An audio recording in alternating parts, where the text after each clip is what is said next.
A'udzu billahi minasyaitonir rajim. Ya ayyuhalladzina amanu ittaqullaha haqqa tuqatih wa la tamutunna illa wa antum muslimun. Wa qala wa anna hadha sirati mustaqima fattabi'uhu wa la tattabi'us subul fatafarraqa an sabili dzalikum wassaqum bihi la'allakum tattaqun. Ayolah ikhwah rahimani Allah wa iyyakum ajmain. Jamaah kajian per 2 pekan Masjid Al-Barkah yang dirahmati oleh Allah Subhanahu wa taala.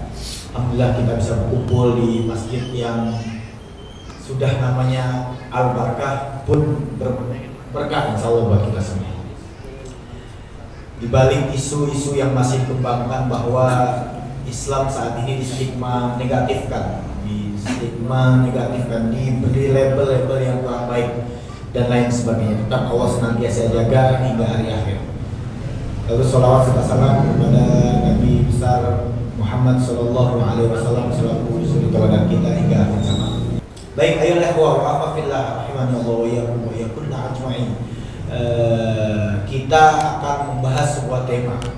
Temanya mungkin sudah tersebar ya di media-media, karena Al-Barkah ini kabarnya juga termasuk masjid yang cukup terkenal di Indonesia ini, walaupun level Tanah Abang. Tanah Abang kan terkenalnya cuma 2, Kang Mabok, Kang Pukul, misalnya. Pokoknya begitu dah. Satu lagi ya bro, Al-Barkah. Lontar Raya namanya sudah sampai Yordania, Masjid Al-Barkah. Insya Allah nanti di bulan Ramadan kita akan mendatangkan kembali imam Palestina. Nanti siap-siap Lontar Raya macet lagi. Insya Allah, bismillah. Alhamdulillah. Ayat ikhwan rahimani Allah wa iyyakum. Tema kita hari ini cukup menarik, menyelamatkan Indonesia dengan Islam. Ya, lalu Islam, Indonesia bisa selamat atau enggak? Tapi slogan-slogan ini malah tidak tertanam dalam hati-hati kaum muslimin. Saya nggak usah panjang lebar, nanti biar Ustaz Haji Edi yang menyampaikan pemaparannya. Insya Allah kita akan mulai setengah 9 sampai setengah 10 nanti Ustaz memaparkan. Lalu kita ada sesi tanya jawab. Biar mempersingkat waktu, nanti ketika bertanya kasihnya pertanyaan, jangan pernyataan. Kalau mau ngasih pernyataan duduk samping saya, jadi pembicara. Paham maksudnya ya? Maksudnya langsung to the point aja, biar menghemat waktu dan banyak yang lainnya bisa bertanya. Dan di sini ada hadiah 1, 2, 3 buku kutip ya, buku kecil, zikir pagi dan petang. Hadiah ini akan langsung diberikan ke antum bagi penanya yang, kalau nanti penanyanya ada yang 5, ya kita pilih 3 penanya yang paling bagus, ya kan? Mana yang harus diberikan dan wilayah mengharapkan hadiah, dan mohon maaf mungkin yang bagian tidak dapat, insya Allah. Baik, untuk mempersingkat waktu, selanjutnya pemaparan materi Indonesia yang menyelamatkan Indonesia dengan Islam akan disampaikan oleh Al-Ustaz Haji Edi Mulyadi. Beliau ini selaku Kops Mubalik Jakarta. Pada beliau, falyatafadhal maskur.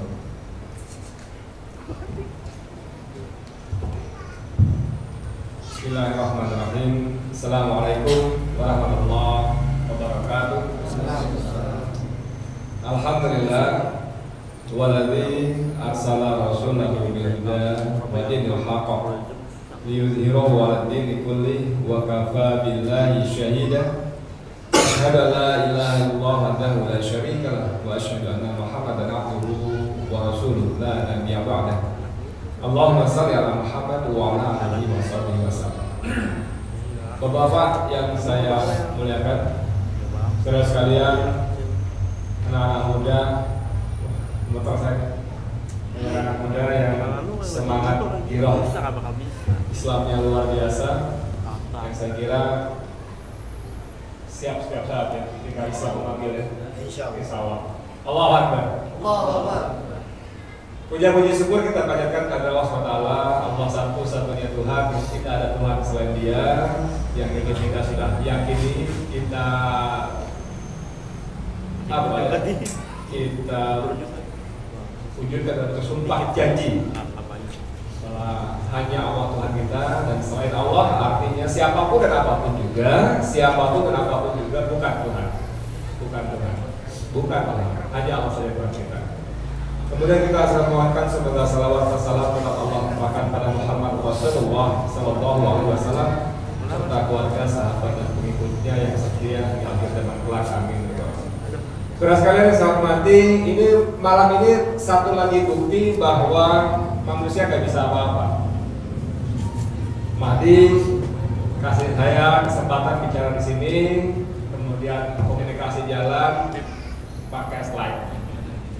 Kita udah siapin, ya nggak usah aja. Allah punya rencana lain ternyata, walaupun sayang betul gitu ya, karena kalau dibantu dengan visual itu kan pasti akan lebih meninggalkan kesan, ya kan? Baik, yang pertama kita akan bicara tentang menyelamatkan Indonesia. Kenapa ini bisa diselamatkan? Nah, itu sebetulnya kalau kita buka slide-nya bagus. Bicara bagaimana misalnya hancur leburnya negeri tercinta ini ya. Ada dari sisi narkoba saja misalnya. Itu tahun 2008 itu ada 1,99% yang kena narkoba, jumlahnya sekitar 3,4 juta. Ini angkanya bagi pengguna usia antara 10 sampai 59 tahun. Ya, dari anak-anak kecil SD sampai aki-aki yang mau tanah masih pakai narkoba. Itu 3,4 juta. 2010 angkanya naik sedikit lagi, enggak juga ya. 3,83 juta. 3,83 juta. 2015 diperkirakan mencapai 5,13 juta. Angka-angka ini adalah angka-angka yang berhasil direkam, dicatat, diketahui, betul nggak? Yang nggak diketahui, kita suka menyebut fenomena gunung es. Kalau kita di lautan ada gunung es tuh puncaknya itu kelihatan, tapi orang segera paham bahwa di bawah gunung es itu jauh lebih besar lagi. Jadi angka-angka ini aslinya yang nggak ketahuan, nggak dilaporkan segala macam, sudah bisa dipastikan jauh lebih besar lagi daripada ini. Jadi Indonesia kena narkoba. Saya kalau nggak muncul. Lalu anak-anak muda kita ada yang disebut geng motor. Angkanya dari Indonesia Police Watch. Jadi ini satu LSM yang rajin melototin polisi lah kinerjanya ya. Tahun 2012 ada 60 kasus kematian karena geng motor yang melibatkan remaja. 60 kasus kematian karena geng motor yang melibatkan remaja. Terus tahun yang sama 2012 juga ada tawuran pelajar. Datanya dari Komnas Perlindungan Anak tahun 2012 ada 229 kasus tawuran antara pelajar SMP dan SMA, dan 19 siswa diantaranya meninggal. 229 kasus tawuran, 19 diantaranya meninggal dunia. Matinya mati sakit, bukan saya. Itu dari sisi anak-anak. Ini diputar sedikit boleh ya, biar ada efek dramatis. Kelihatan nggak? Nah, kelihatan ya? Kelihatan. Tadi dari sisi kriminalnya, ini mau dari sisi apa? Moral, akhlak, silakan. Buku ini sempat ramai heboh. Saatnya aku belajar pacaran. Dan ini ada gambar begini. Emang di mana nih? Kelihatan nggak gambarnya? Di mana yang terjadinya? Paris, Belanda, Inggris, di Jogja itu. di Jogja. AB. Plat motornya AB. Bisa bayangkan nggak? Lampu merah, susah kita cerita. Gila. Gila gitu. Ini gila banget. Dan itu sudah terjadi di Indonesia. Ini maaf Ustadznya duduknya menyalahi prosedur. Gak sampai ada efek dramatisnya gitu loh, ya kan? Gak apa-apa kan, bukan Quran ini, kalau Quran kita gak apa-apa kan? Nah ini di halaman bab itu ada satu bab judulnya. Oh lebih tua, susah. pacar ngajak ML. Apa ML? Minum limon. Hah? Jadi ada bab yang bunyinya pacar ngajak ML. Diajarin di sini.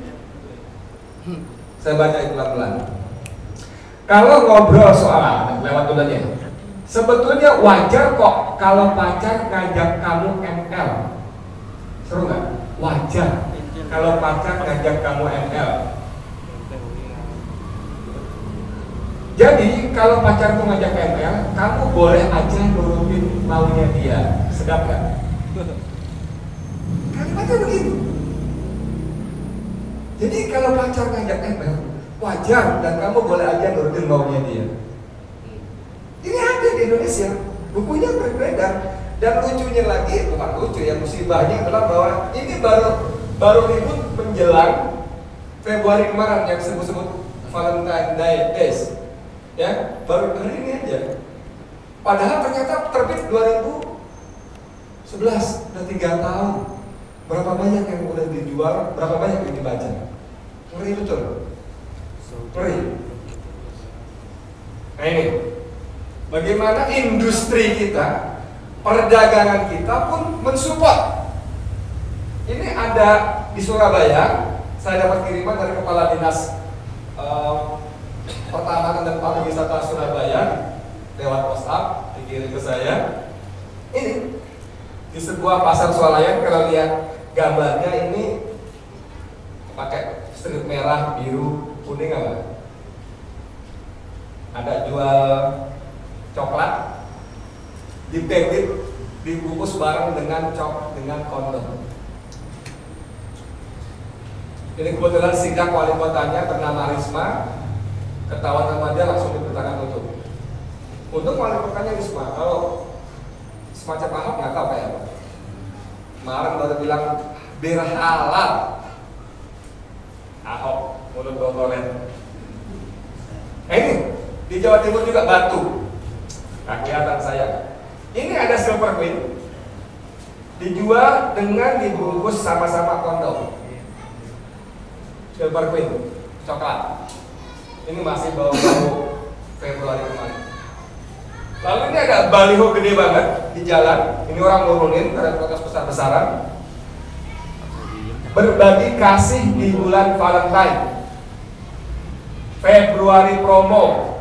Dapatkan diskon hingga 50% untuk setiap kekasih yang menginap di Batu Wonderland Hotel. Dapatkan diskon hingga 50% untuk setiap pasangan kekasih yang menginap di Batu Wonderland Hotel. Coba gimana? Gimana tuh?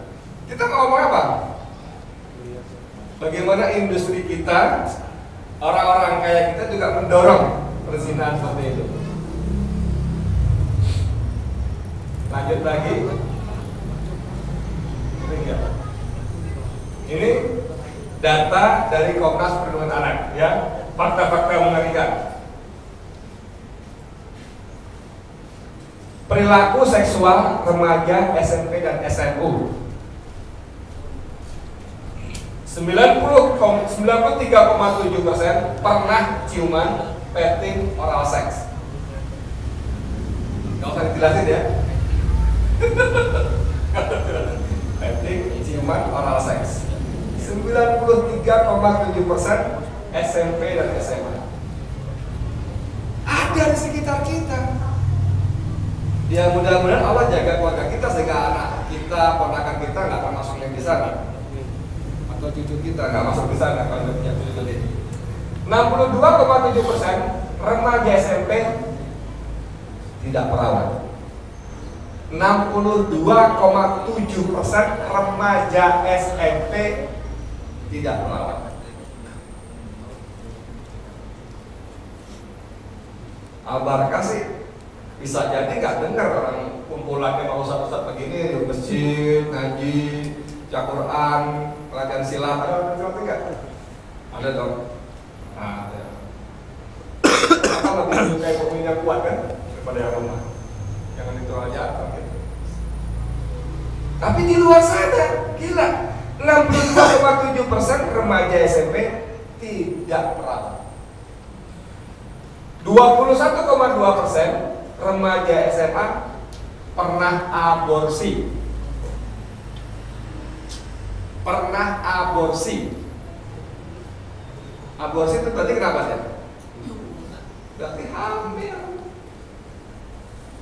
Untuk sampai sebelum hamil ngapain dulu? Ya begitu.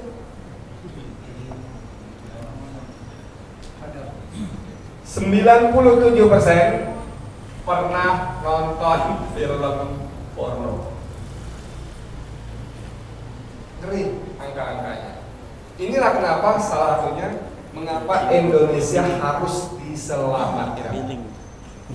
Antara lain dari hal-hal seperti ini. Tadi bicara soal akhlak, moral segala macam. Bagaimana dari sisi ekonomi Chevron?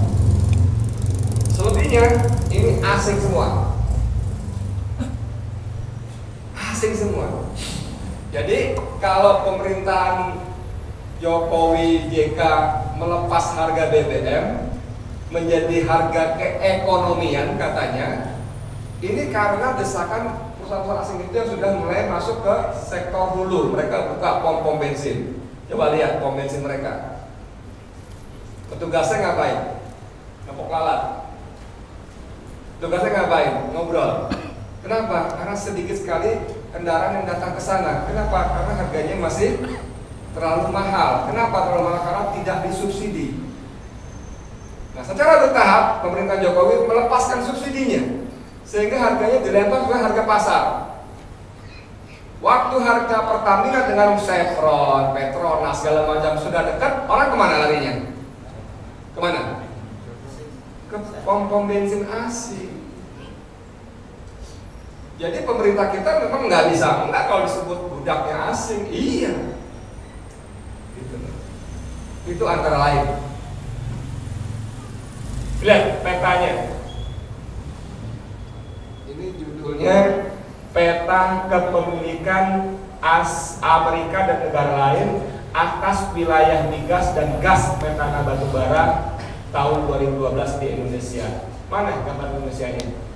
Amerika, Inggris, Malaysia, Cina, Amerika, Italia, semua nih, Belanda segala macam Inggris. Gak ada, dikit banget. Siapa yang bawa motor, mampir ke pom bensin, berhenti. Cepat ya, kita lanjut. Biar kelihatan aja. Minta apa yang tadi? Efek dramatisnya, ya kan? Angka-angkanya. Oke, lanjut lagi. Ini geng motor tadi, ya kan? 60 kasus geng motor, 229 tawuran, 19 siswa meninggal dunia. Ayo lanjut. Nah ini yang saya maksud tadi. Ngeri nggak? Yang belakang baru lihat, gitu kan? Ini AB, Yogyakarta. Oke lanjut. Nah ini yang pacar ngajak ML tadi. Jadi kalau pacar tuh ngajak ML, kamu boleh aja nurutin maunya dia kalau kamu sanggup. Bla bla bla bla. Sebetulnya wajar kok kalau pacar ngajak kamu ML. Wajar juga kalau kamu sebagai laki-laki ngajak pacar ML dan seterusnya. Lanjut. Nah ini yang di toko swalayan tadi ada jual coklat dibandit sama kondom sutra. Dibeli coklat, dapat kondom, masuk kamar hotel. Terus, nah ini dapatkan diskon hingga 50% untuk setiap kekasih yang menginap di Batu Wonderland Hotel. 341 mana? Ngeri kan? Sebelahnya silver queen dijual dibungkus dengan kondom Fiesta rasa strawberry. Yang senyum-senyum nggak ngerti maknanya apa nih. Ayo lanjut lagi coba. Nah ini yang tadi fakta-fakta mengerikan. 93,7% pernah ciuman, petting, oral seks. Ini perilaku seksual remaja SMP dan SMA.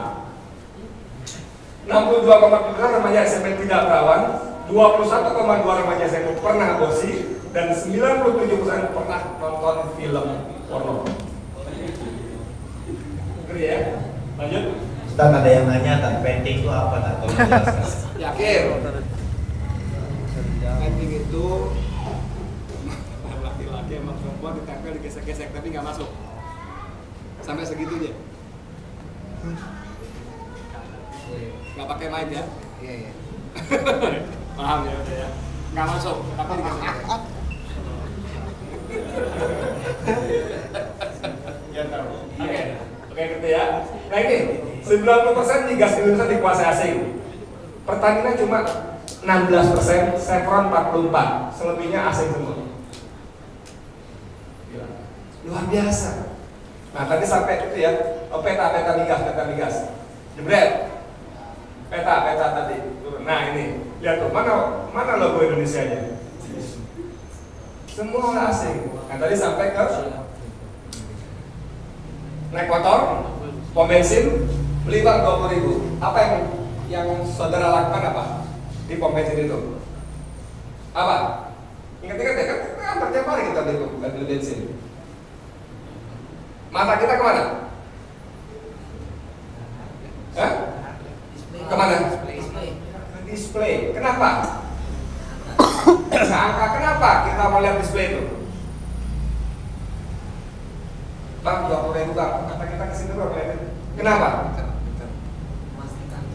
Memastikan ada diakui nggak diakui, ada rasa nggak percaya, pengen tahu bener nggak sih 20.000 sekian liter. Sekarang 7.600 ya. Katakanlah dapat 3 liter lah gampangnya gitu ya. Mata kita pengen lihat, pengen memastikan bener nggak sih 3 liter masuk ke tangki motor gue. Betul nggak? 3 liter. Ini Mbak, ini kebanyakan lokasinya di offshore. Offshore itu apa? Ladang minyak dilepas pantai jauh, yang bermil-mil dari garis pantai. Siapa yang ngawasin? Siapa yang bisa bilang bahwa Exxon di ladang minyak ini kapasitas produksinya 20.000 barrel? Siapa yang bisa pastiin? Siapa yang bisa melototin angkanya? 20.000 misalnya. Lalu dari lepas pantai itu disedot masuk ke kapal tanker, dibawa ke refinery. Siapa yang bisa mastiin angka-angka itu? Kalau kita 3 liter aja melototin meteran di pom bensin, ini puluhan ribu. Kita tuh produksi minyak kita sehari 400.000 barrel per hari. Kebutuhan kita 1,4 juta barrel, yang 1 juta kita impor. Tapi juga, siapa yang ngawasin? Kalau saya di Exxon, ini jadi pemerintah. Pak, pemerintah 20.000 ya. Wih, 20.000 ya, wih. Ya, padahal saya bawa 25.000, siapa tahu? Padahal saya bawa 30.000, siapa tahu? Gitu. Lanjut. Kepemilikan asing di Indonesia, bidang pertambangan, bidang perbankan, bidang industri telekomunikasi, bidang industri kelapa sawit, semuanya milik asing. Mayoritas. Kenapa terjadi? Baca pelan-pelan di bawah. 72 undang-undang disusun untuk kepentingan asing dengan kompensasi utang dan bantuan teknis. Mana? Antara lain undang-undang migas, undang-undang telekomunikasi, undang-undang listrik, undang-undang sumber daya dan sebagainya. Dipesan dan dibuat oleh asing. Dipesan dan dibuat oleh asing. Coba kita lihat. Ini buktinya. Lagi. USAID, United States Agency International Development. USAID has been the primary bilateral donor working on energy reform.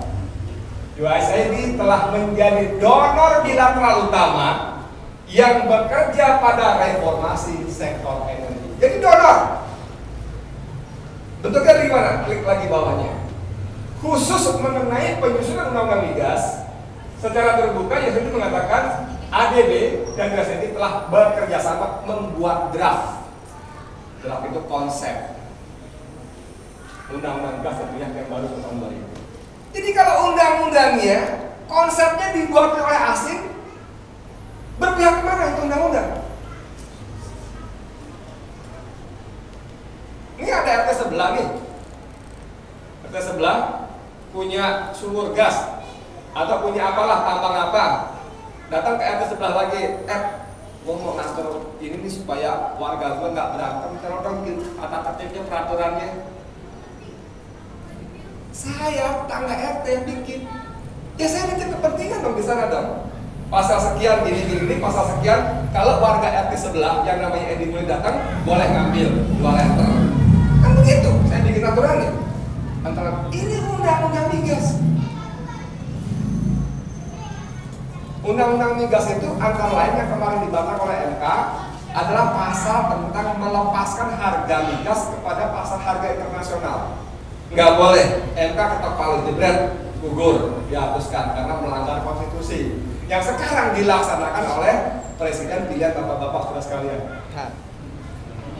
Iya, dilepas, sekarang dilepas. Sekarang BBM itu tidak ada itunya lagi, tidak ada subsidinya. Alasannya untuk mengamankan APBN. Lalu siapa yang mengamankan rakyat? Rusak Indonesia.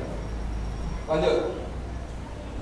Ini, oke, boleh lagi. Nah, ini kalau mau lihat, ini sumbernya dari sini ya. Lihat lagi ada. Yuk lanjut. Bagaimana utang luar negeri? Nah, mantap. Oktober 2014 utang kita 294,5 miliar. 294,5 miliar ini saya buat pada 6 Februari dengan kurs sekian 12.600 13.000 sempat naik lagi. Itu artinya setiap jiwa penduduk Indonesia itu harus menanggung utang 14,5 juta.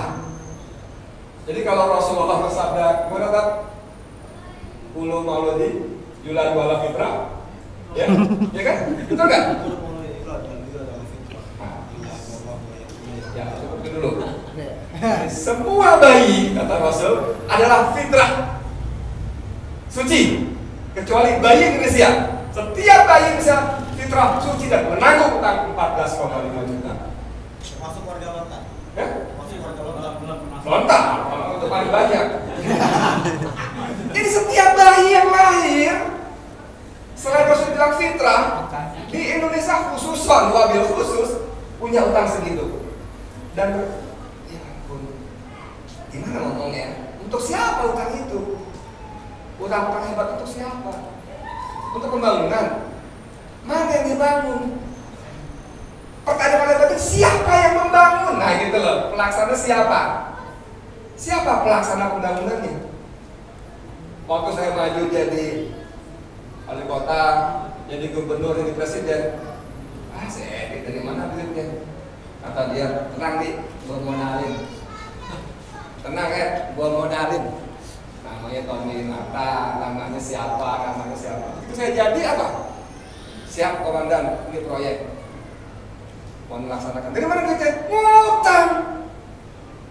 Dari mana duitnya? Ngutang. Saya bayar utang kepada juragan saya pakai proyek, bukan pakai duit, pakai proyek. Kan proyek harus dibiayai. Dari mana? Ngutang. Soeharto lengser 33 tahun, 33 tahun Soeharto berkuasa, itu hutang yang dibuat sekitar 300 triliun. Dalam 33 tahun, Jokowi tidak sampai 6 bulan, hutang yang dibuat 480 triliun. Belum 6 bulan, 480 triliun. Buat bangun ini, bangun itu, segala macam. Siapa pelaksananya? Para juragan tadi. Tahu mobil nasional yang zaman Komunis Soeharto namanya Timor, hilang, mangkrak.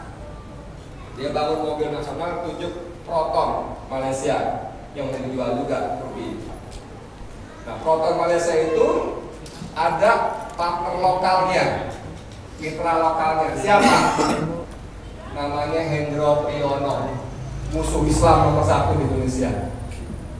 Benci banget sama Islam. Talang Sari itu berapa banyak nanti yang tadi Lampung. Kacang juga ada. Ada juga Kacang. Itu sama dia.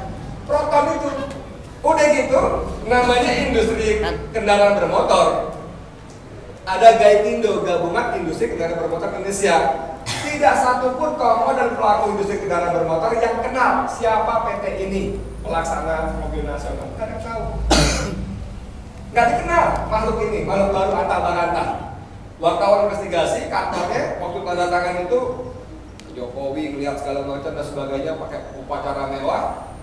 Ditelusuri alamat kantor pabriknya itu cuma ruko kantor alamat notaris Natil. Jadi benar-benar baca green. Lanjut. Ya, utang kita yang harus dibayar. Jatuh tempo nanti dibayar.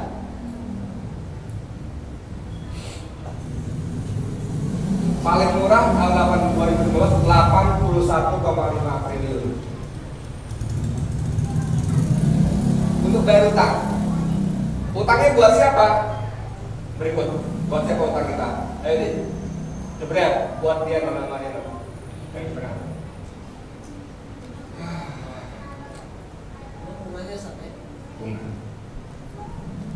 Koruptor. Indonesia dijuluki sebagai surga bagi para koruptor. Hukumannya amat ringan. Ada 756 koruptor yang didakwa vonis sangat ringan, cuma 2 sampai 5 tahun penjara. Itu pun, nah kita tahu lah. Itu pun coba gimana? Di penjara. Penjaranya berubah menjadi kamar hotel. Dia setiap waktu bisa keluar masuk penjara. Bisa nonton tenis sampai ke Bali segala macam. Itu cuma seorang gayus pejabat eselon 3 di kantor pajak. Gimana eselon 1-nya? Gimana dirjennya? Gimana menterinya? Gila. Itu sebabnya Indonesia harus diselamatkan. Mau diem aja, belum kelakuan Ahok kayak gitu. Belum kelakuan musuh-musuh Islam yang dengan kertas macam-macam kan? Ada wacana dulu kolom KTP agama akan dihilangkan KTP. Ribut, baru bilang enggak ada rencana gitu. Rencana Jalaluddin mau jadi menteri agama. Ribut semua, enggak ada wacana, baru wacana dong. Selalu dites. Kalau kita diam aja jalan terus. Kalau kita ribut baru batal. Menteri Pendidikan akan mengganti doa. Mulai dari menutup pelajaran dengan doa-doa yang umum. Kalau dulu kita baca apa sih biasanya kalau doa baca itu penutup baca doa pertama itu dihapus rencananya dan itu doa-doa yang lebih nasionalis. Lalu begitu ribut semua enggak baru wacana begitu. Kalau kita biarin jadi sampai kapan kita dikasih begitu dites terus sampai kapan? Nanti kita lihat kenapa bisa begitu. Kita lihat kenapa bisa begitu. Lanjut ya. Jadi problem kita krisisnya multidimensional. Segala hal ini, kemiskinan, kebodohan, kezaliman, kemerosotan moral, ketidakadilan dan lain-lain. Yang kalau kita antepin aja kata Betawi sini, bubar Indonesia. Bubar. Saya nggak bermaksud kita bicara di sini demi Indonesia, enggak. Tapi faktanya bahwa kita hidup di negeri bernama Indonesia, ya harus kita selamatkan. Gitu, ya kan? Lanjut deh. Kenapa? Akar masalahnya ini sistem sekuler. Ekonomi kita kapitalistik. Dari sini ke depan aja udah ada berapa dong? Indomaret, Alfamart. Tapi ada kabar terbaru, dengar belum? Kita dianjurkan tidak belanja di Indomaret, Alfamart. Kenapa? Karena barang-barang lama semua. Jadi kita dianjurkan untuk belanja di Indo April atau apa April. Tegang maksudnya gitu. Ya. Jadi saya ngomong Indomaret apa gitu coba. Itu milik siapa tanahnya? Minimal berapa meter? 500 meter, 1000 meter. Milik siapa? Haji Ahmad, Haji Mansur. Haji Mansur. salaman digusur gitu maksudnya. Pergi haji. Udah dapat duit, harganya berapa? 30 juta semeter. Wih, dapat 5 miliar. Tuh Bapak Haji buat apa duitnya? Bagi-bagi anaknya, kawin lagi, beli motor, segala macam, habis. Begitu dia lewat, kita ketemu lagi, Pak Haji udah jadi tukang parkir di situ. Tanah jelas dia. Kapitalis Pak. Coba kalau ekonomi yang secara Islam, Pak Haji punya tanah berapa? 1000. Pak Haji saya mau buka warung di sini, kita kerjasama yuk. Ini udah saya hitung perlu bangunan gini, perlu 4 miliar. Tanah Pak Haji berapa? 5 miliar. Nah, kita pakai sebagian aja. Jadi Pak Haji punya saham 50% misalnya. Tiap bulan Pak Haji gajian dari hasil itu. Tanah masih punya dia. Kenapa nggak ada seperti itu? Kenapa? Ya karena pertama kita nggak paham. Kedua pakai uang miliar gitu. Ketiga yang paling penting dia orang pintar. Dibodohin aja gitu. Coba kalau pakai begitu, Pak punya tanah, tiap bulan dia dapat penghasilan, akhir tahun dihitung dividen keuntungan dapat lagi, kan begitu. Lalu pendidikan materialistik, sekolah mahal, sekolah bagus, sekolah nggak mahal, nggak bagus. Uang mukanya aja bisa 100 juta, SPP-nya 15 juta, siapa yang bisa bayar? Siapa yang bisa bayar? Budayanya hedonistik, menghambat kepada kesenangan, semacam tadi saya sebutkan tadi. Politiknya oportunistik, cari peluang, saling gila segala macam. Hari ini kita baca Megawati marah di rakernya kan ke sana, bukan raker, kongres ya. Siapa saja yang tidak mau disebut petugas partai, silakan keluar dari PDIP. Dari semua kader yang ada di eksekutif dan legislatif, dari level rendah sampai level tertinggi adalah petugas partai, ditegaskan lagi. Petugas partai, kalian adalah petugas partai. Yang tidak mau disebut petugas partai, silakan keluar dari PDIP. Jadi kalau bapak-bapak sekarang kemarin milih orang-orang itu, begitu orang-orang itu duduk, tidak melaksanakan amanat kita, rakyat tidak. Mereka melaksanakan kepentingan kepanjangan tangan dari partai-partai. Petugas partai kok mau rakyat jerit-jerit anti naik BBM segala macam, kalau partai bilang jalan, nggak ada urusan sama rakyat. Kan gitu. Beda sama Pak Nasir dulu kan. Pak Nasir itu bilang, begitu dia menjadi Perdana Menteri, masuk pemerintahan, maka hari ini, detik ini juga loyalitas saya kepada partai selesai. Loyalitas saya adalah kepada rakyat dan negara saya. Beda banget negarawan sama politikus. Semua kenapa? Sistem sekuler. Sedap. Ini terjadi. Yuk lanjut deh.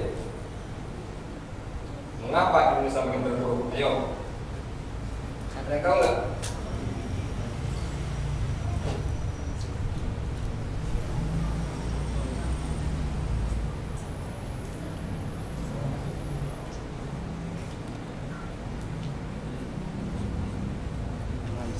Sebabnya adalah karena Islam hanya digunakan untuk mengurusi orang mati. Orang mati diurus pakai cara Islam, mandikan, kafani, sholatkan, kuburkan. Udah, orang hidup jangan urus dengan demokrasi, urus dengan kapitalisme, urus dengan kalaupun mau soal hidup ya sampai KUA, nikah, cerai, talak, rujuk pakai cara Islam. Kalaupun mau nyamberan lagi paling dia sampai TPU situ, Taman Pemakaman Umum, kan gitu kan, udah selesai. Orang hidup nggak cara Islam, nggak boleh. Coba Muhammad Nasir lagi itu bicara Islam sebagai ibadah akan dibiarkan. Islam sebagai sistem ekonomi akan diawasi. Islam sebagai sistem politik akan ditindas sampai seakar-akarnya. Itu Muhammad Nasir udah ngasih warning seperti itu. Ya lanjut. Nah, ini banyak pilihan. Demokrasi, kapitalisme, liberalisme, sosialisme. Nanti dibaca pada mukadimah Ustaz tadi. Pilih yang mana? Islam is a way of life, a complete way. Satu sistem yang komplit sempurna. Dibaca tadi. A'udzubillahi minasyaitonir rajim wa anna hadza siratal mustaqim fattabi'un. Dan inilah jalanku yang lurus, ikuti dia. Wala tattabi'u subula, dan jangan kalian ikuti jalan-jalan yang lain. Jangan. Kenapa? Fatafarraqu bikum an sabili. Karena jalan yang akan mencerai mereka kalian semua dari jalan Allah yang lurus tadi. Dalikum wasaqum bihi la'allakum tattaqun. Kan lucu, kita berdoa kepada Allah setiap hari 17 kali sehari, ihdinas siratal mustaqim. Enggak? Dalam sholat kita gitu kan? Kita sholat tidak baca Fatihah tidak sah. Boleh lupa baca surat lain nggak apa-apa. Fatihah ruku nggak apa-apa. Tetap sah sholatnya. Tapi kalau kita nggak baca Fatihah atau nggak lengkap, nggak sah.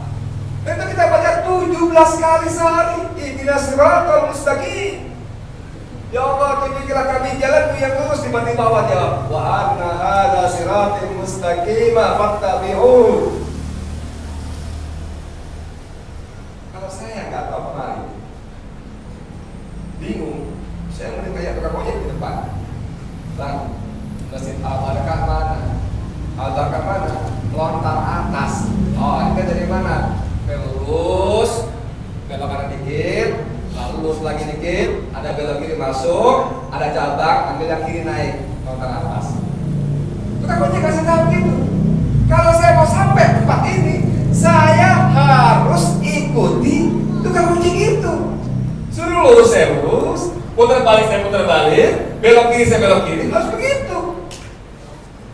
Tapi saya minta dulu, Bang, Al-Barakah mana? Lontar atas, gini. Suruh lurus saya belok kiri, suruh putar balik saya lompong lagi, nggak ketemu. Mahdi telepon saya, nah mana kok nggak datang? Nggak ketemu. Yaudah, ke depan deh, datang lagi ya. Kasih kesempatan lagi kan, penasaran kan. Nanya lagi, kasih, tukang ojek yang sama lagi. Suruh lurus lagi, saya belok kanan sekarang. Suruh putar balik, saya lurus lagi. Nggak ketemu lagi. Telepon kali ini, Ustaz. Mana tukang muncul? Nggak ketemu. Aduh, gimana sih? Udah, ke depan lagi. Ulang lagi. 3 kali saya tanya tukang ojek. Ya kemarin nanya ya. Bang, Al-Barakah mana? Pak, Bapak nanya Al-Barakah, Pak ngajak berantem sama saya. Kenapa Bang? Bapak udah nanya 3 kali loh Pak. Bapak nanya 3 kali, udah saya kasih tahu unjuk arahnya, Bapak nggak ikutin. Bapak ngedekin saya. Berantem aja Pak. Kan itu tukang ojek ya. Itu 3 kali. Kita 17 kali sehari minta sama Allah, ihdinas siratal mustaqim. Allah kasih inilah jalan yang lurus. Enggak, saya mau yang lain aja ya Allah. Kan begitu sama. Ya Allah, kalau saya beribadah kepadamu, gimana caranya? Kata Allah, wa anna hadza siratal mustaqim fattabi'uhu. Ikuti jalan Islam ini, baca Qurannya, baca hadisnya. Begini cara kamu beribadah, ikuti. Ya Allah, kalau saya mau berumah tangga, gimana caranya Allah? Ikuti Islam, baca Quran sunnahnya, ikuti. Ya Allah, kalau saya mau bermasyarakat seperti apa? Ya Allah, gimana caranya? Baca Quran sunnahnya, ikuti. Ya Allah, kalau saya mau bernegara, gimana ya Allah? Baca Quran sunnahnya, ikuti. Kan begitu harusnya. Tapi enggak, ya Allah, kalau Pak itu saya mau pakai kapitalisme aja. Kalau bernegara saya mau pakai demokrasi aja, mau pakai Pancasila aja. Allah bilang wa anna hadza siratal mustaqim fattabi'uhu. Kalimat berikutnya wala tattabi'u subula. Jangan kalian ikuti apapun yang lainnya, apapun namanya, jangan ikuti. Jangan ikuti. Fatafarraqu bikum an sabil. Begitu harusnya. Yuk lanjut. Demokrasi. Demokrasi itu ketika suara mayoritas lebih penting daripada kebenaran firman Allah. Padahal wa in tuti aktsara man fil ardi yudilluka an sabilillah iyattabi'una illa dhanna wa in hum illa yahsun. Jika kamu mengikuti kebanyakan orang, maunya kebanyakan orang lain, maka kata dia, niscaya mereka akan menyesatkanmu dari jalan Allah. Demokrasi kan gitu, suara terbanyak. Ini ada sebuah kampung, penduduknya 100, 51%-nya penjahat, tukang copet, rampok, jambret, mencuri, begitu. 51 orang. Yang 30 pegawai, yang 15 pedagang, yang 4 pengurus masjid. Berbuat kamu pilih pemimpin, suara terbanyak demokrasi. Siapa yang menang? Copet. 4 orang tadi pengurus masjid. Dia ini pantas nih, orang yang khusyuk, beribadah, baik, lurus akidahnya. Sorry bos, kita pilih bandit. Kenapa? 51 kita menang. Yang 30 dipaksa lagi. Mau nggak? Kalau nggak, nah. Atau berapa duit lo? Kasih. Begitu. Demokrasi. Demokrasi. Suara terbanyak. Kalau rakyat kemarin dapat 200.000 disokok suaranya, tiba-tiba jadi milih Ahok, milih Jokowi, gede juga 200.000 ya. Gede nggak? Gede? Aduh, matematika kita gimana Pak? 200.000 itu bukan 1 hari, untuk 5 tahun. Jangan lupa, untuk 5 tahun. Setahun cuma 40.000. Sehari cuma 36 perak dibayar. Menyerahkan masa depan kita, negara kita, menyerahkan akidah kita, menyerahkan peraturan dan perundang-undangan kita pada musuh-musuh Allah tadi. 200.000 gede, tapi 5 tahun, setahun cuma 40.000. 345. Itu sebabnya kenapa musuh-musuh Allah bisa berkuasa, karena kita memberi kesempatan mereka untuk berkuasa melalui demokrasi. Kita kasih kesempatan mereka berkuasa. Maaf, dengan segala hormat nih ya, dengan segala hormat. Menjelang pemilu itu para ustadz, ulama mendorong semua masyarakat, ayo ikut pemilu semua, pilih partai Islam apapun nama partainya, pilih partai Islam. Guru kita yang baik hati di Petamburan bilang, rebut dulu, ribut belakangan, ya kan? Fatwanya kan keren kan? Begitu kan? Jangan sampai Senayan dikuasai oleh kaum salibis, kaum sekuler, kan gitu kan katanya kan? Saya mau tanya, berapa puluh tahun Senayan dikuasai oleh partai-partai Islam, oleh orang-orang Islam? Berapa puluh tahun? Ada nggak sebiji aja peraturan syariat Islam? Ngapain aja mereka selama ini di sana? Sebiji aja deh. Baru diungkap kemarin gol. Berapa tahun? Siapa yang bunyi? Mami juga Power PKS? Enggak, P3, apalagi? PAN, sibuk sama yang lain. Nggak ada urusan partai-partai itu. Nggak ada urusan. Percaya sama saya, tidak ada urusan sama kita. Nggak ada urusan. Saya bergaul dengan mereka, Pak. Saya wartawan, saya aktivis, saya demo di jalan, saya rapat-rapat dengan kaum salib, kaum sekuler. Nggak ada urusan, Muhammad. Nggak ada urusan, serius, nggak ada. Saya bergaul sama mereka. Suara kita itu didagangin. Merapat ke partai besar, gue punya segini, gue mau bayar berapa? Didagangin. Tidak hitam-hitam, ini jenggotnya. Di Senayan itu 11-12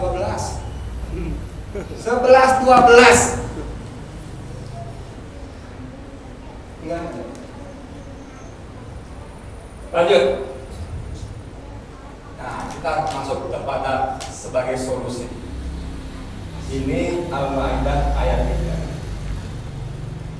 Tahu semua kita ayat yang keempat. Al-yawma akmaltu lakum dinakum wa atmamtu 'alaikum ni'mati Islam. Islam sempurna. Allah sudah ridho Islam sebagai agama kita. Wa raditu lakumul Islam, dan aku ridho bagi kamu Islam sebagai agama. Adil. Tapi kalau agama kita terjemahkan sebagai salat, zakat, puasa, ya selesai. Jadi kalau agama kita sebagai mabda, sebagai ideologi, sebagai sistem, sebagai way of life, ini Islam. Islam. Kita lanjut. Ini hampir tiap Jumat, ini beliau kan baru tadi kemarin nih. Saya kemarin masih di Jogja, jadi polos. Hampir tiap khotbah khotib Jumat itu baca ini di mukadimah, hampir yang sebagai wasiat takwa kan, khutbah kan berarti wasiat takwa. Ada yang bilang dengan usiku dulu ada yang bilang langsung ya ladina amanu qulu fisil nikah, masuki Islam secara kafah. Wala tattabi'u khutuwati syaitan. Kafah itu apa sih? Kafah menyeluruh, lengkap, total. Jangan ambil sebagian, buang sebagian. Takfuru nabi apa? Tu'minu nabi batin wa takfuru nabi batin. Lanjutannya, ulaika humul kafiruna haqqan. Kalau kamu ambil sebagian dan mengingkari sebagian, ulaika humul kafiruna haqqan. Yang itu adalah orang-orang yang kafir sejelas-jelasnya. Coba kalimat ini, pernah nggak kita berhenti sebentar aja di ayat ini? Perintah masuk dalam Islam secara kafah. Wala tattabi'u khutuwati syaitan. Apa urusannya gitu loh? Apa sih urusannya kok tiba-tiba Allah bilang jangan ikuti langkah-langkah setan? Emang kenapa? Setan tuh ngapain sih? Kok kita nggak boleh? Kenapa kita nggak boleh diterangkan? Kenapa? Sesat. Setan menyuruh kita sesat, gitu. Betul nggak? Betul. Jangan takut. Betul nggak gitu? Jadi kenapa kita meninggalkan, suruh menjauhi setan? Karena sesat dari Sesat jalannya. Ada lagi ya? Tugas setan itu apa? Menggoda apa? Iman. Apa yang digoda? Iman. Supaya apa? Bagaimana? Supaya tidak beriman. Supaya tidak beriman. Caranya gimana? Banyak. Ya gimana banyaknya? Kan kita suka tahu ya setan itu menggoda kita untuk melakukan kejahatan, betul nggak? Betul nggak? Tapi jangan lupa ada juga setan yang lain. Ya, apa? Betul. Tapi ada lagi tugas setan yang lain. Enggak.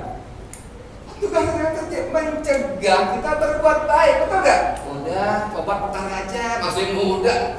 Tua ngapain itu lagi enak-enak kan gitu kan? Kan gitu.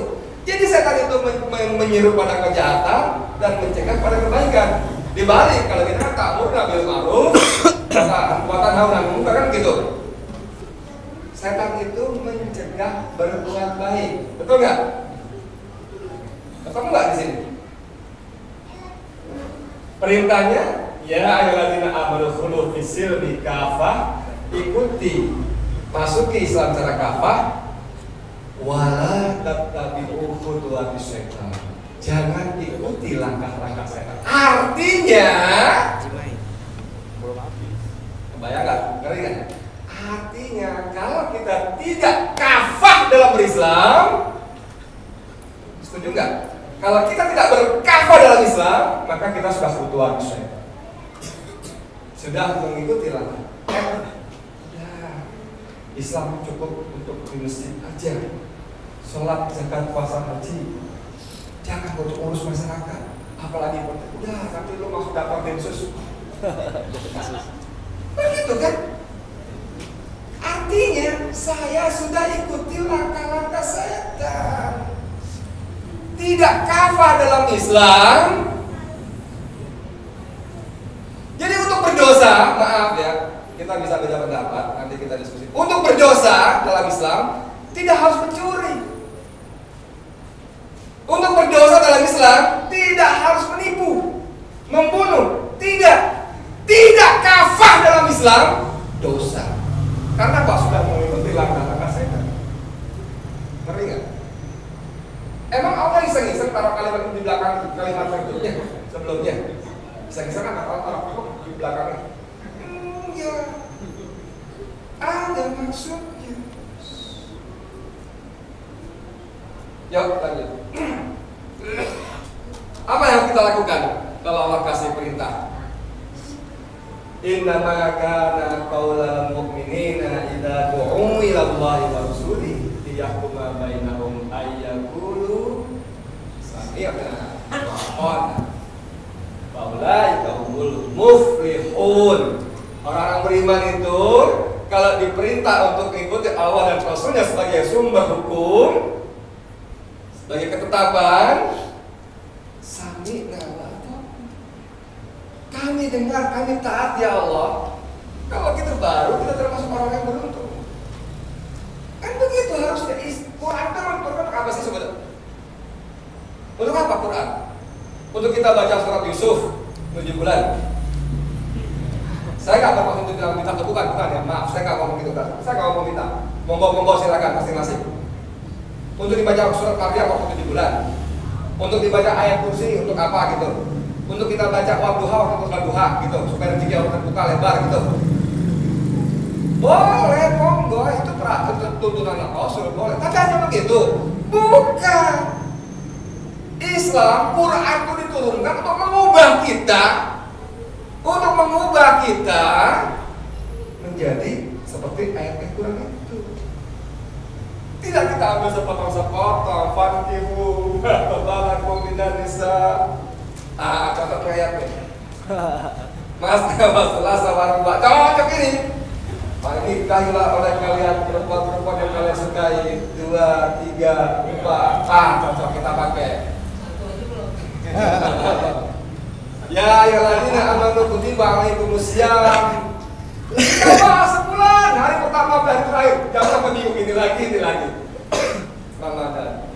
Ada ayat sebelahnya. Nggak pernah saya. Ya ayyuhalladzina amanu kutiba alaikumusiyam. Kita nggak dibahas.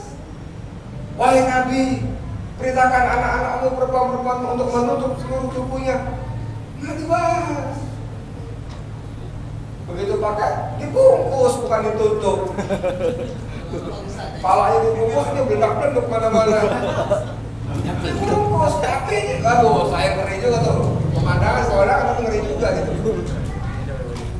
Perintahnya ditutup, bukan dibungkus. Iya, bedak-beduk itu loh. Apa ada lagi ayat saya misalnya ya nanti gelorakanlah semangat jihad bagi warga nggak bahas. Quran itu diturunkan untuk kita jadikan pedoman, bukan kita ambil sepotong untuk ini. Kalau kita lagi perlu apa, kita sholat tahajud baca ini, ya boleh, kenapa enggak? Tapi bukan itu aja maksud saya gitu loh.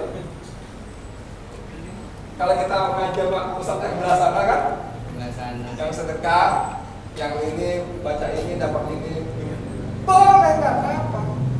Tapi bukan untuk itu saja gitu loh. Itu kan kalau kata orang kayak transaksi, betul nggak? Ya Allah, saya udah duha nih, udah 40 hari nggak putus nih. Ya Allah, saya udah apa namanya? Udah tahajud nih 40 malam nggak putus nih. Bagi dong. Boleh nggak apa-apa, itu bagus, kita sama Allah bagus. Tapi bukan itu saja maksud saya gitu loh.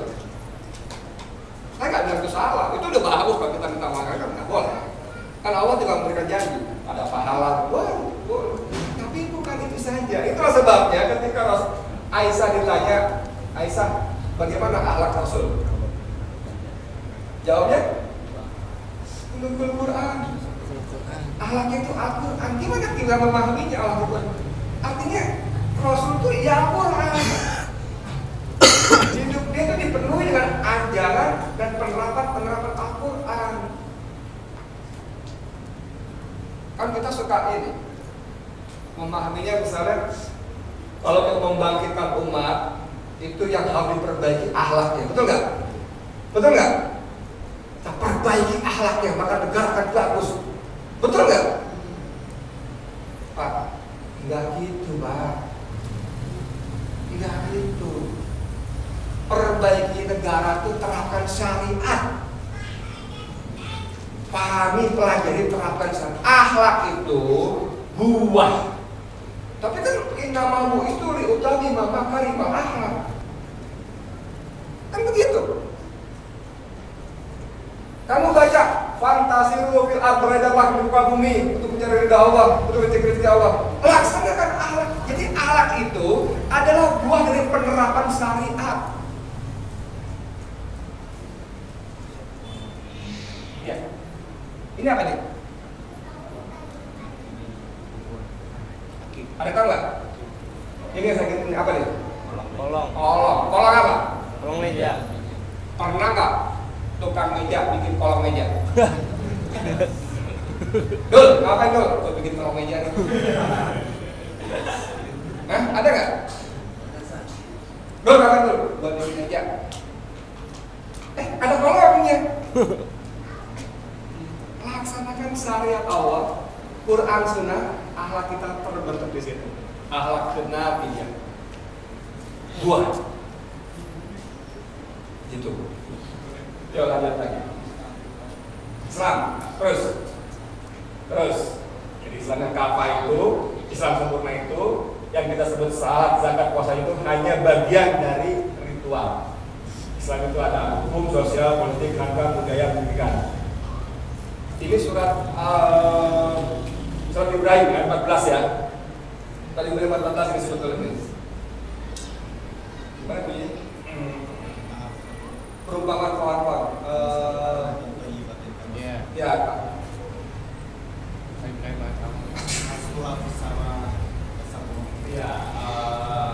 Saat itu wafat wa habis sama, gitu kan? Util pula ini di Norbiha. Ini buahnya. Ini apa? Batangnya kokoh, ada semua sistemnya. Nah, salat zakat puasa itu hanya salah satu bagian saja. Rukun iman sebagai akarnya. Yuk lanjut lagi. Gimana dengan dakwah menyelamatkan Islam Indonesia? Ayo lanjut. Dimulai dengan pembentukan kadar yang bersaksiah Islamnya, berkepribadian Islam melalui pembinaan intensif dengan metode dan metode tertentu. Dibina, diinternalisasi, gitu. Dihayati. Hayat apa sih? Lu lagi main, gue lagi menghayati. Ngapain? Enggak. Hayati itu menghidupkan. Kalau menghayati Islam, menjadikan Islam hidup dalam diri kita. Kan gitu. Apa yang lu lagi menghayati? Enggak, itu ngelamun. Gitu. Itu ngelamun. Menghayati itu menghidupkan. Hayat menghidupkan. Muamalah, sistem pemerintahan, ekonomi, pergaulan, pendidikan ini perlu. Bawahnya lagi. Nah ini coba, hudud bineta. Ini kalau kita udah bagus semua nih, udah pilih Islam semua nih. Terketahuan saya mencuri di sini. Dia mencuri. Mau ngapain? Potong tangan saya. Mau? Tergantung. Kenapa tergantung? Kalau tidak lebih nisab. Oke, peraturannya hukum Islam. Saya kena potong tangan, udah sebelum segala macam. Potong nggak tangannya? Kenapa potong? Nggak bisa, ditangkap polisi. Oh, mahkamah syariah. Kalau konteksnya sekarang. Konteks sekarang mahkamah syariah. Itulah maksud saya. Nggak bisa. Konteks sekarang. Jadi banyak hukum yang terlantar Dilihat tuh nggak makan. karena tidak ada kekuasaan. Saya berzina nih, bohong, berzina saya beneran. Marah ini sama dia, saksinya mana sini, tolong raja sini. Nggak bisa, bukan domain kita, bukan wilayah kita, wilayah negara yang melaksanakan. Lanjut. Nah, ini akidah ibadah bisa dilaksanakan oleh individu. Yang ini sebagian bisa dilaksanakan, sebagian besar harus oleh negara. Tadi kita bicara migas. Kita balik, wah gila pertamina di kuasa om kita serbu kita ini bisa? Nggak bisa. Baru ngumpul mau kemana? Ke Chevron. Selesai urusan. Ini wali tangkap. Nggak bisa. Harus negara. Ada seorang sahabat datang, Rasul, tambang garam sana buat saya ya. Oh iya, boleh ambil aja. Pergi deh. Sahabat nanya, Rasul tadi wahyu apa akalan aja? Oh itu anak saya, nggak bisa Rasul gini. Panggil lagi. Sini nggak jadi. Itu tambang garam milik umat. Rasul memutuskan. Jadi kayak hukum Islam itu bukan cuma urusan potong tangan, tajam, bukan. Hukum Islam juga bagaimana mengatur soal sumber daya alam. Bagaimana? Ada patokan-patokan. Dan itu negara yang memutuskan, nggak bisa kita. Sebagian besar dilaksanakan oleh negara. Makanya kita perlu berkhilafah. Apalagi membawa hudud inayat ta'zir ini full oleh negara. Nggak bisa. Nggak boleh orang main potong tangan orang, nggak boleh. Walaupun syarat-syaratnya memenuhi, nggak boleh. Negara. Lanjut. Nah ini, kalau kita berdakwah dengan benar, buahnya seperti ini. Masa akan sadar dan menuntut perubahan ke arah Islam. Didukung oleh ahlul buah, polisi, militer, politisi, orang kaya, tokoh masyarakat yang setuju penerapan Islam. Kalau itu semua nggak terbendung lagi. Tegak tanpa kekerasan. Nggak perlu pakai bom. Kerusakan kita malah gitu, nggak usah. Seperti itu. Ya lanjut. Terus berdakwah. Jangan berhenti. Di mana saja, dengan siapa saja bisa dilaksanakan. Ya. Terus berdakwah. Terus